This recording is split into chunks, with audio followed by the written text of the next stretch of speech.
morning, students. So we are going to discuss about law of consideration. Law of consideration is another important topic in your syllabus. Consideration specifically means giving something and getting something in return. What do you mean by giving something and getting something in return? What does it mean? For example, if A wishes to sell his car for 1 lakh rupees to B, and B is going to buy the car from A for 1 lakh. Now what happens? There is a transaction between A and B. So here A is going to sell his car to B, so B is getting car. At the same time B is going to pay 1 lakh to A, therefore A is getting 1 lakh. So ultimately what happens is there is an exchange of car for money.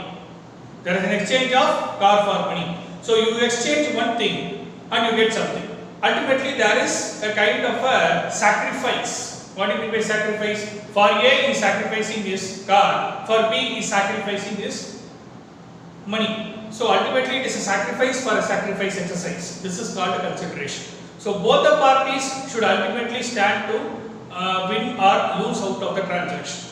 There is a very, very essential, important ingredient of consideration. The law which states that whenever there is a contract, whenever there is an agreement, there has to be a consideration. Without consideration, there can be no contract. So, for example, if you say, I am going to sell my car for rupees 1 lakh to B, that's it. And without B offering anything, there is no contract at all. Again, if B offers to pay 1 lakh, but A doesn't offer his car, there doesn't need any consideration. So, both the parties must stand to win or lose out of the transaction. Then it is said to be a consideration. So, if one of the parties alone stand to gain but doesn't lose, the other party alone want to lose but doesn't stand to gain, there is no contract at all. Both of them must stand to win or lose. Ultimately, there must be a sacrifice on the part of both the parties, which forms a basis for the consideration. So, this is a very, very important law, and the relevant section is section 25 of the Indian Contract Act, which deals with consideration. Right? So, what are all the basic rules of consideration? What are the rules of consideration? What are the rules of consideration? Here, the consideration rules have been written on the board. Must move at the desire of the promisor. The first part is must move at the desire of the promisor. Consideration, in order to be valid, must always move at the desire of the promisor, which means that, for example, if A wishes to sell his car to B for 1 lakh, A is now willing to pay his car to B. He is willing to transfer his car to B. So now B, though he is willing to pay 1 lakh or whatever the consideration that is being fixed, now you need to ultimately remember, A is the person who is going to transfer, A is the person who is the owner of the car, he is going to fix the consideration for the car. So therefore, A is the promisor and B is the promisee. So as per the laws of contract, as per section 25, the first point legal rule is consideration must always move at the desire of the promisor. It is only A who is going to sell his car, therefore A has to fix the consideration for the contract. A has to fix the contract. A has to fix the A is the promisor, has to fix the consideration for the contract. Next point is may move at the desire of the promisee or any other person. So as per the Indian Contract Act, there is a concept called a stranger. So a person who is not even a party to the contract, cannot sue on the contract. So that is called doctrine of probity of contract, which we are going to discuss in the coming next few minutes. But there is a person who is a stranger to the consideration. For example, I am a party, I am the beneficiary of a particular act which is done by parties, which is called the promisor or the promisee, but I am the beneficiary. The beneficiary should reap the benefit, should receive the benefits. But what happens is, though I am not a original party to the contract, but I am still a stranger to the consideration, because that particular consideration should be reached to me, but in between somebody is taking away. In that case, I am the person who is a stranger. That stranger, whoever is a stranger to the consideration, please remember, stranger to the contract cannot sue, but stranger to the consideration can sue. For consideration perspective, stranger can always sue, can always move and get the consideration, or promisee can always, from promisee the consideration can move. So ultimately, there will be cases where, for example, promisee himself may try to do some voluntary services. In that case, case he may ask for consideration. There is a chances like that. So promisee may ask for or may move for consideration part, it can move for the promisee also. So that is what is the case. So third is need not be adequate. The third part is need not be adequate. What does the law states is, whenever you say the considerations need not be adequate, the main part of it, the main part which I am going to say is, consideration though essential, it is actually a value that is being fixed. You may fix a higher value, you may fix a lower value, but you need to understand the value, it has to be of some value in the eyes of the law, so that the parties recognize it and give some worth to the transaction. For example, at the same example, I am going to take the same example, the entire contract, so that you will understand.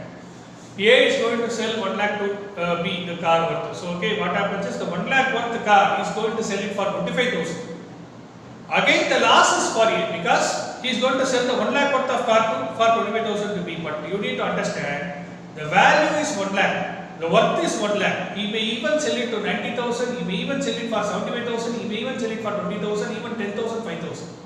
But doesn't matter. It is, from law perspective, it has to be of some value. That's it. Even though it may be worth higher, you may sell it for a lower price, or you may even sell it for a lower price. Doesn't bother. But from law perspective, value has to be fixed for the subject matter, and that value has to be recognized and appreciated. So from the law perspective, value has to be there. Then only we will be able to recognize the consideration from the transaction or the contract. So that is the law which says that the value need not be adequate.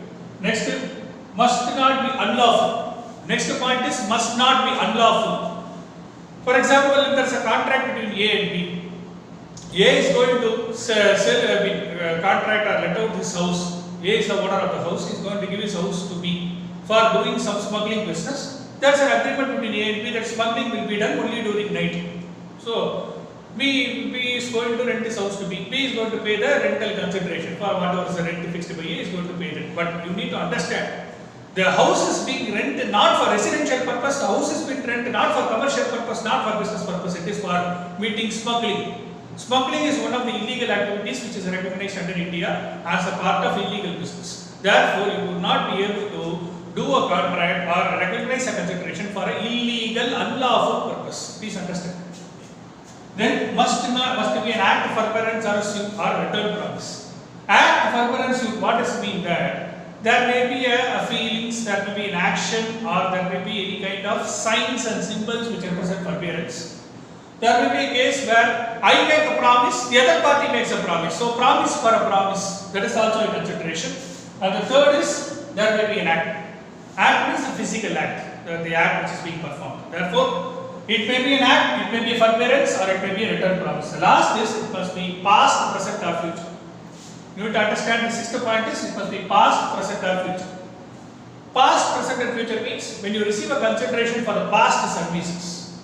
So it is said to be date of the service relates to the past. In that case, it is said to be past consideration. And again, when you receive a consideration at present for a service being rendered at present, it is called a present consideration. You may, for example, you may have a car which is being sold by A and B. Therefore, A makes the sales and B makes the payment of the price. So it is said to be a present consideration. There is an exchange of promises done at present.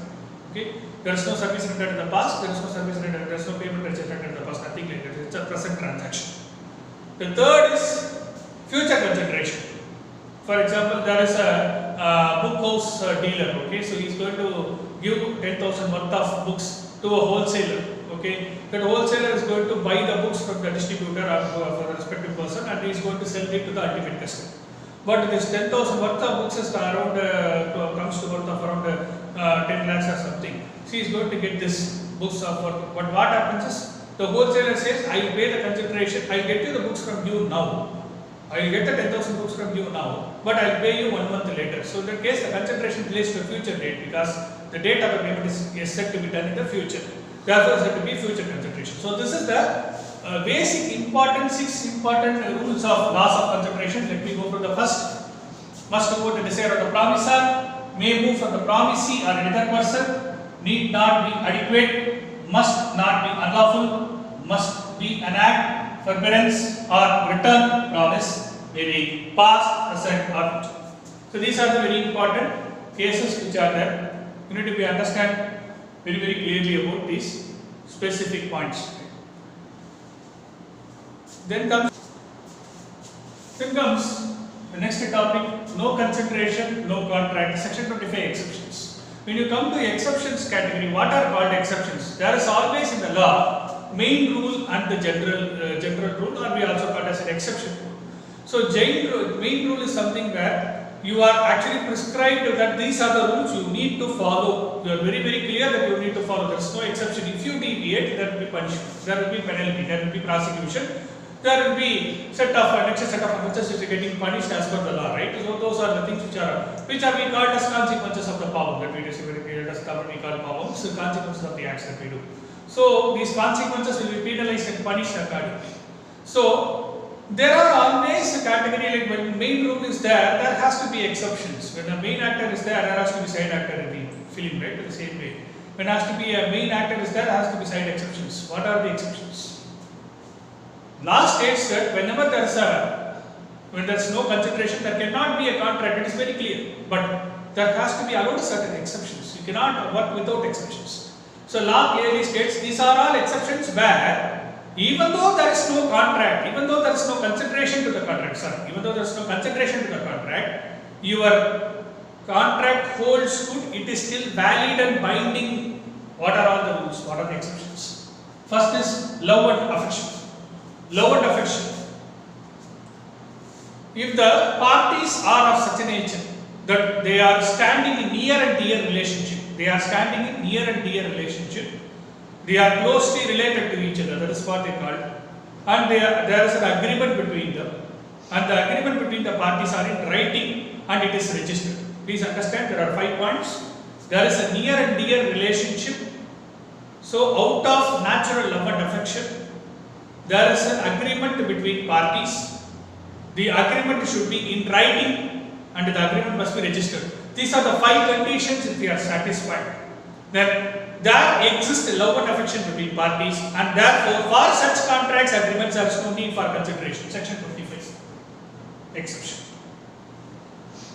Best example is when a father is going to give his land or a property or any deed, registered deed in favor of her daughter, in favor of his daughter, or a father-in-law in favor of his daughter-in-law. They are going to transfer of a property which is going to happen. So they are standing near and dear relationship, they are standing out of natural love and affection, and there is an agreement in writing between these 2 parties, and the agreement should be in writing, and lastly it should be registered. So if these conditions are satisfied, then probably there is a natural love and affection between parties and there is no need for consideration. Second point is promise to pay for voluntary services. Voluntary services promise to pay. For example, there is a person called A. He has lost his purse in the middle of the road. There is a party B who comes through on the way. He is able to pick up the purse and deliver it to A. So what does B here do now? He is doing voluntary service. He is finding A's purse on the road. Out of fear that somebody would take away, he knows that A is a person who has left out, and he picks up the purse and hands it over to A. This is a very good deed right now. So in that case, what happens is B is going to give the purse to A because he knows A is the real owner, and he is going to perform some voluntary service of picking it up, taking it to custody, maintaining it properly, and find out A and give it to A. So these are the services which are rendered by B to find out A and hand it over the last purse to A. So this is a voluntary service on the part of B. Therefore, in that case, there is no need for consideration between A and B. The third is creation of agency. You know, the law of agency, there is always a contract between parties. In the case of law of agency, A and B are partners, A and B are persons who are, as popularly applicable this law of agency is in the partnership business. Apart from that, normal business where there is always a case where a principal would be a person who is appointing an agent would be acting on behalf of the principal. So the best example is a rice trader who may have an agent, a merchant agent, and the person who will be the rice dealer would be the principal, and rice agent would be the buyer from whom he is going to buy it and sell it to the ultimate retail customers. So these are the cases where the principal employer, or we also call it as a principal, will appoint an agent, and the agent will act as per the instructions and directions and as per the terms and conditions of employment of principal. Principal is the appointing person, agent is the appointee or the employee or who is appointed by the principal. Therefore, the agent will act as per the directions of the principal. So, in a principal-agent relationship or principal-agent transaction, there is no need for a consideration. Please understand. For creating an agency business, principal and the agent, there is no need for a consideration. Time bar debt. For a time bar debt is a fourth point where there is always a debt which is owed by A to B. A is saying I have borrowed 1 lakh rupees from B. Now B is demanding money. But ultimately what happens is B had already told that A, please remember you need to pay me within 3 months the 1 lakh rupees. A has borrowed 1 lakh from B for 3 months and the 3 months has already expired and now B is suffering because he has told 3 months and within 3 months he has not paid. Therefore it is a clear case of time barred debt because 3 months is a time allowed by A by B. Therefore B what happens is A is not able to pay within 3 months. So A has to now repay, there is no other go. What happens is it is already time barred debt. So A makes a small note in writing signed by him to be stating that it is a time barred debt. I am going to pay now. Also, although I agreed it is 3 months, I have not honored within 3 months, I have not the payment within 3 months. Sorry for that. I am going to pay the payment now after 3 months. So there is a voluntary promise from A, who is a defaulter, to pay the amount to B, who is the person who has given the loan. Now there is a promise by A to pay B even after the time fixed for debt payment is over. This is what is called a time barred debt now getting recognized because time is already debt barred for the debt, but now still A is willing to make the payment. So promise to pay time barred debt. The promise made by A itself is a valid consideration and there is no need for a fresh consideration. So please remember this is the fourth case. Fifth is the gift case. So the gift case is where there is a gift or any kind of a memento which is given by one person to another person, right? The best example is a birthday celebration where a father gives 1 lakh rupees to B or he wants to give his any kind of a specific bike or etc to his son, okay, on a particular birthday, okay. So now if he wants to gift a watch to his son, let's take an example, he wants to give a watch to his son, the watch rupees 500 rupees, he purchased a watch and he is given to his son on a birthday. Now can father demand something from the son on a birthday? Is it possible? Because it is a gift which is given on son's birthday and it is out of love and affection that he has given the gift to son. He cannot reclaim back the gift from son because as I said consideration what? It is a giver, a give and take. So in this case he can only give, he cannot take, then he cannot be a father. So that's the only thing, right? So these are the things which are there. So it is natural love and affection, promise to pay time barred debt, promise for voluntary services payment, creation of agency and gift. So these are the 5 important exceptions which you need to remember as a part of consideration, no contract exceptions. Okay, so next is stranger to the contract cannot sue. What do you mean by stranger? Stranger means a person who is outside the contract, who is not even a party to the contract. For example, if A and B are persons who enter into a contract, they are the parties to the contract. Now, somebody C who is outside the purview of the contract, outside the purview of original contract between A and B cannot sue. He cannot bring a file a suit against A or B or A and B both because C is not a party to the original contract. So that is called a stranger to the contract. So in the stranger of contract, law what says that a stranger to the contract cannot sue or cannot file a case on both or cannot sue on both of them or either of them. But this particular case law can be a case, this particular law can be a law, but provided it has to be emanating from particular case, right? What is the case? There are 2 cases which are there. Indian law, Jamana Das case. As per Indian law, Jamana Das case. And as per English law, it is Dunlop Pneumatic Tire Company versus Selfridges Company. Dunlop Pneumatic, PNU, P silent, PNU, EU, MATIC, Tire Company versus Selfridges Company. So what happened is there is a company called Dunlop. So you popular in the tire company, you know about Dunlop. So Dunlop is basically a tire company which had an agreement with Selfridges and Company. So Selfridges was acting as an agent on behalf of the principal. Please remember, he is an agent on behalf of the principal. So Selfridges was appointed by Dunlop and he told that, Dunlop told that you need to sell all the tires of mine, but please remember when you are selling the tire, don't sell it below 1000 pounds per tire. 1000 pounds per tire should be the minimum price. You should not sell it below 1000 pounds per tire. But what happened is Selfridges went ahead and they appointed a person called a DN company. So Selfridges appointed a person called a DN company. DN company is a agent. Please remember, DN company was an agent of sub-agent. We call as a sub-agent. Sub-agent of Selfridges company. What happens is now DN company told clearly that you need to sell the price of not less than 1000 pounds for each and every tire. Well, they are appointing Dunlop, DN company. Now what happened is DN company, they went ahead, they were appointed by Selfridges, but unfortunately out of 100 tires, 98 tires they sold it at above 1000 pounds, but the 2 tires they sold it at less than 1000 pounds, which is violating the agreement between Dunlop and Selfridges.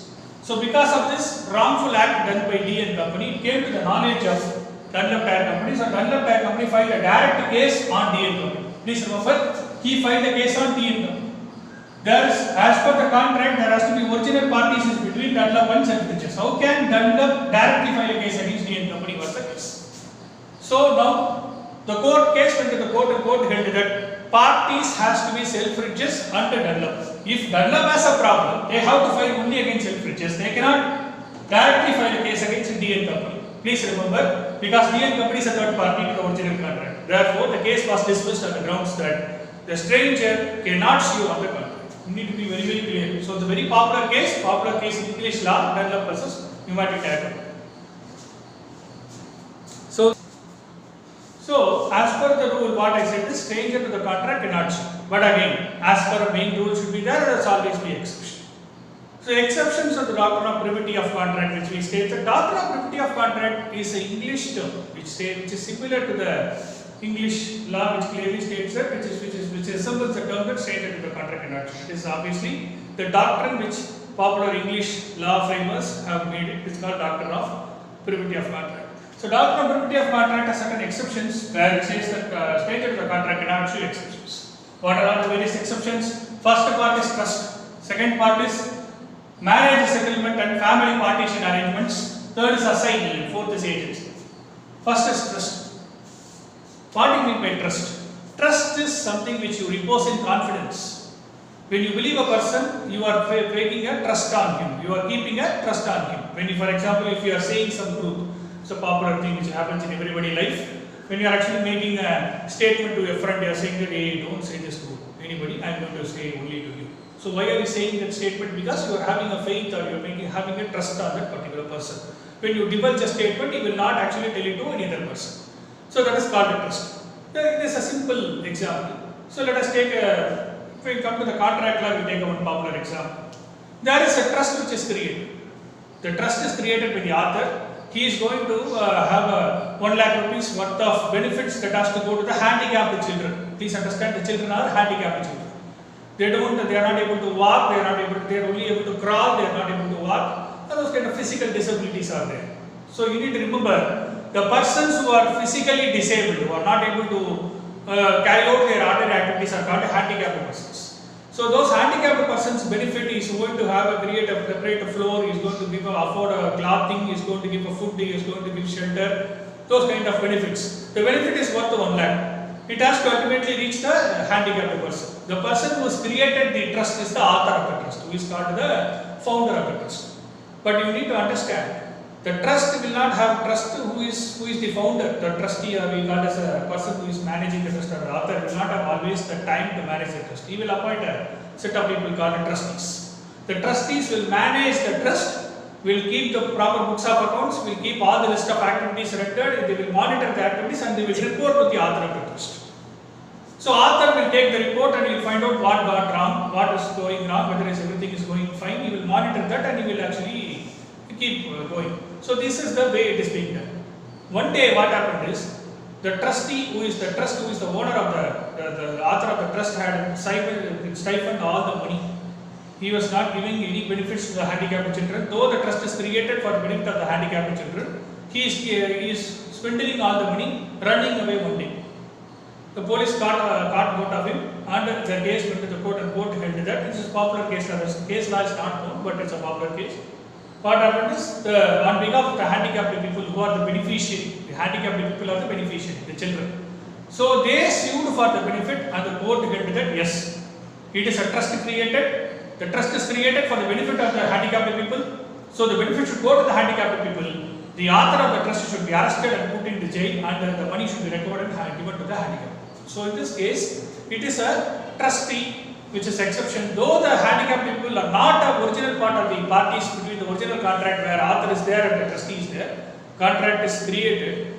Author and the trustee are the original parties, but still handicapped people are outside the contract, but they are beneficiaries. Therefore, they are able to sue under the contract and reach the benefits. This is a popular case which had happened. So trust. Second is marriage settlement. When a benefit is due under the contract, for example, father promises to pay 20 lakhs worth of property to the daughter on marriage. But what happens is on a particular day, the daughter, he is saying that no, daughter, I am not able to pay it. So you may just leave it or forgo. The daughter will not leave it because there is already a promise made by the father. So it has to go for her son or daughter at a later point of time, or for the benefit of her husband, etc. So in that case, what happened is the daughter can file a suit against the father for the promise made to transfer the property, but not fulfilled by the father. So it is a case of a marriage settlement case. So the daughter can file a suit against the father, can file a case against the father for recovery of the property as per the promise made by him. So even though the daughter is outside the party to the thing, the beneficiaries of the daughter, in case of the daughter even not alive, or in the case something which is happening, still the beneficiaries to whom the property should go, they can file a suit against them and get benefit. So parties who are not even a party to the contract, the strangers can sue on the contract. So for family partition as well as marriage settlement agreements. Third is assigning. When you actually assign a policy, for example, best example is a policy, LIC policy. When you take from an LIC company, the person who is taking the policy is called the policy holder. The person to whom the benefit should reach is the beneficiary, right? The person who is giving the policy is called the LIC company.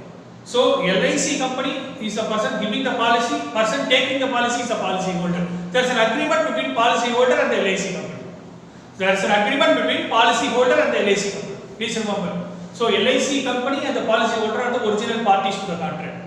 Now policy holder takes out this policy, makes an assignment in favor of some other person who is a third party. So once he makes the assignment and gets it registered with LIC, automatically the benefits under the policy will not go to the beneficiary, it will ultimately get transferred to the assignee, because the person who is the policy holder appoints a third party to be the assignee, where the benefits under the policy should go to the assignee. So assignee, though is not a party to the original contract, where LIC holder and the policy issuer LIC is the parties, but still assignee is outside the contract. He is a stranger. He can be able to sue and get the benefits under the contract. Last is agency. The agency part is the fourth part, where there is a principal who is appointing a person called agent. So there is a principal and the agent who are there. So now what happens is there is a contract between the agent and the third party. Agent is supposed to act as per the directions and the principles of the principal who is appointing the agent. Now what happens is agent gets into a wrong transaction with the third party. As a result of which third party holds him liable and says that you are putting me into problem, you have violated the principal order, you are getting into a transaction with me which is totally wrong. I am not going to pay you anything, I am going to put a case against you. Now what happens is, since the contract is entered into between the agent and the third party who is the customer, but still customer can enforce the contract against the principal, because agent is a person appointed by the principal, and for all the acts of the agent, principal is liable, and therefore third party can file a suit against the principal. So in that case, even though third party who is not a party to the contract, he can file a suit against the principal. Therefore, these are the four important exceptions which is called doctrine of privity of contract exceptions, or we also call it as exceptions to the stranger to the contract cannot sue rule. These are the four important things: trustee, and then marriage settlement, family partition arrangements, assignee, and